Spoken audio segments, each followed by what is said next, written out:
Hello guys, आज की video में हम बात करेंगे वेटनरी मेडिसिन लिस्ट के बारे में या फिर पशु रोग दवाइयों के बारे में कि आप कौन सी मेडिसिन या इंजेक्शन अपने पशु को किस डिसीज में किस रूट के द्वारा कितनी डोज में दे सकते हैं। आज इस वीडियो में इसी टॉपिक पे चर्चा करेंगे। अगर आपने अभी तक हमारा YouTube channel Mukhtiyar Pet Care subscribe नहीं किया है, नीचे रेड कलर के सब्सक्राइब बटन को दबाकर आप हमारे यूट्यूब चैनल को सब्सक्राइब कर सकते हैं। सब्सक्राइब के बाद आप बेल नोटिफिकेशन को जरूर दबाएं और नोटिफिकेशन बेल को ऑल पे कर दें ताकि आपको हमारी आने वाली हर वीडियो का नोटिफिकेशन मिल सके, जिससे आप हमारी वीडियो सबसे पहले देख सकें। अब बात करते हैं वेटनरी मेडिसिन के बारे में कि आप कौन सा इंजेक्शन किस डिसीज में आप कितनी डोज में लगा सकते हैं। इससे पहले आप कोई भी इंजेक्शन जो है वो खुद घर में प्रयोग ना करें या फिर वेटनरी डॉक्टर की सलाह के द्वारा ही उसकी देखरेख में ही प्रयोग करें।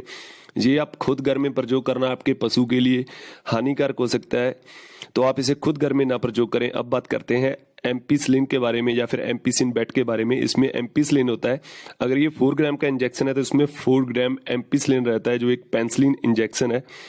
इसके साथ आप या फिर ये आपको नहीं मिलता है तो आप निलिन बेट यूज कर सकते हैं मॉर्बल कंपनी का। इसमें एम्पिसिलिन प्लस क्लोक्सासिलिन होता है। अगर ये 4.5 ग्राम का इंजेक्शन है तो इसमें 2.25 ग्राम एम्पिसिलिन होता है और 2.25 ग्राम क्लोक्सासिन होता है। इसे आप यूज कर सकते हैं।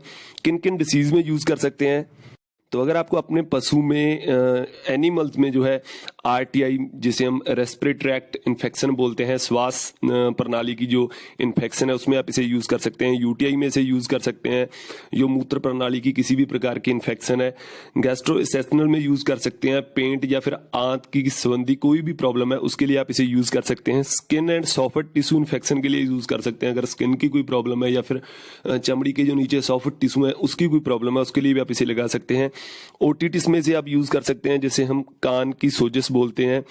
निमोनिया में आप इसे लगा सकते हैं जिसमें फेफड़ों में सोजिश हो जाती है, बुखार हो जाता है, फिर छाती में दर्द या फिर खांसी होती है।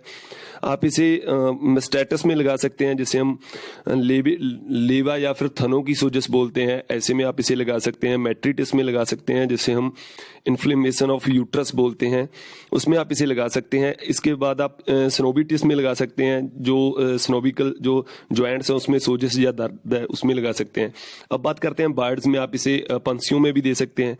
अगर पंछियों में एंट्रिटिस है, आंत की सोजिश है, खासकर छोटी आंत की सोजिश है, उसमें यूज कर सकते हैं। फॉल कालरा में यूज कर सकते हैं। कालरा एक तीव्र संक्रामक रोग है जिसमें चावल के पानी जैसा तेज दस्त होता है, उल्टी होती है। ऐसी स्थिति में आप इसे लगा सकते हैं। या फिर फॉल टाइफाइड में इसे यूज कर सकते हैं। सीआरडी में यूज कर सकते हैं, जिसे हम कॉर्निक रेस्पिरेटरी डिसीज बोलते हैं, जो श्वास प्रणाली की बीमारी है, उसमें आप यूज कर सकते हैं। कोर्जिया में यूज कर सकते हैं, जिसमें नाक की जो श्लेष्मिक कला है उसमें सोजिश आ जाती है। सेकेंडरी बैक्टीरियल इन्फेक्शन में आप इसे पंछियों में यूज कर सकते हैं। इसकी जो डोज है वो आप इसे ऑरल दे सकते हैं, आईएम रूट मांसपेशीगत द्वारा दे सकते हैं। आईबी दे सकते हैं, जिसे हम इंट्रावेनस बोलते हैं, या फिर आप सब कटनस रूट के द्वारा इसे लगा सकते हैं। इसकी जो डोज है वो कैटल, सीप, गॉट, हॉर्स एंड पिग में आप 5 से 10 मिलीग्राम पर केजी बॉडी वेट के हिसाब से आप दे सकते हैं। डॉग एंड कैट में आप 20 मिलीग्राम पर केजी बॉडी वेट के हिसाब से ऑरल रूट से दे सकते हैं, और 10 mg पर केजी बॉडी वेट के हिसाब से आप आईएम, आईबी और एससी रूट से दे सकते हैं।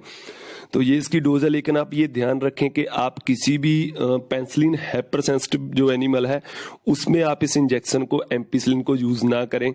जो पेनिसिलिन हाइपर सेंसिटिव एनिमल है उसमें ये पेनिसिलिन इंजेक्शन जो है वो रिएक्शन कर सकता है, क्योंकि एम्पिसिलिन एक पेनिसिलिन ही इंजेक्शन है। इसके बाद बात करते हैं पिरोक्सिकैम, पैरासीटामोल प्लस डीएमएसओ इंजेक्शन के बारे में या फिर वॉल्स के बारे में।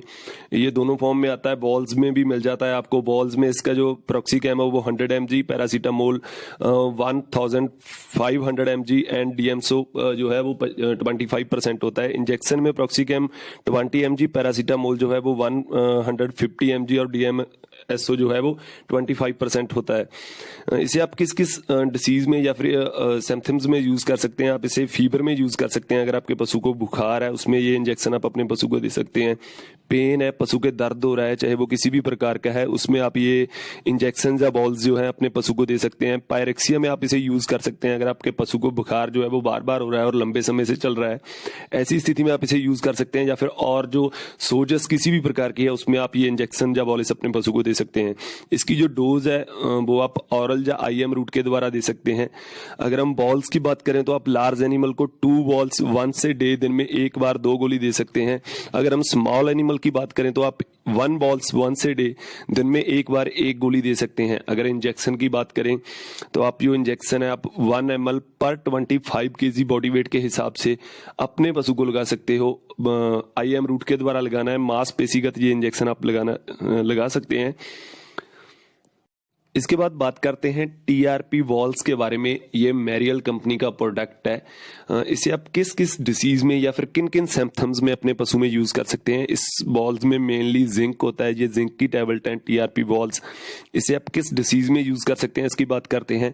तो अगर आपको अपने पशु में ये इंडिकेशन नजर आते हैं, आप इसे speedy revitalisation of damage tissue in mastitis, अगर मास्टाइटिस के कारण आपके पशु के थनों में जो टिश्यू है वो खत्म हो जाते हैं या फिर डैमेज हो जाते हैं, उनको दोबारा रिकवर करने के लिए, तेजी से रिकवर करने के लिए आप इसे यूज कर सकते हैं। या फिर आप किसी भी प्रकार के पुराने से पुराने जख्म के लिए आप इसे यूज कर सकते हैं। ये जख्म को काफी जल्दी ठीक करता है, रिकवर करता है। या फिर पोस्ट सर्जिकल थेरेपी में आप इसे यूज कर सकते हैं। आपके पशु के सर्जिकल ऑपरेशन के बाद आप इसे यूज कर सकते हैं अपने पशु में।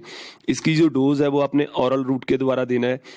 कैटल, बफेलो और कैमल में आपने 2 गोली डेली जो है 5 डेज के लिए देनी है। सीप, गॉट और काफ में आपने आधी वॉल्स जो है वो डेली देनी है और 5 डेज के लिए आप इस वॉल्स को दे सकते हैं अपने पशु को।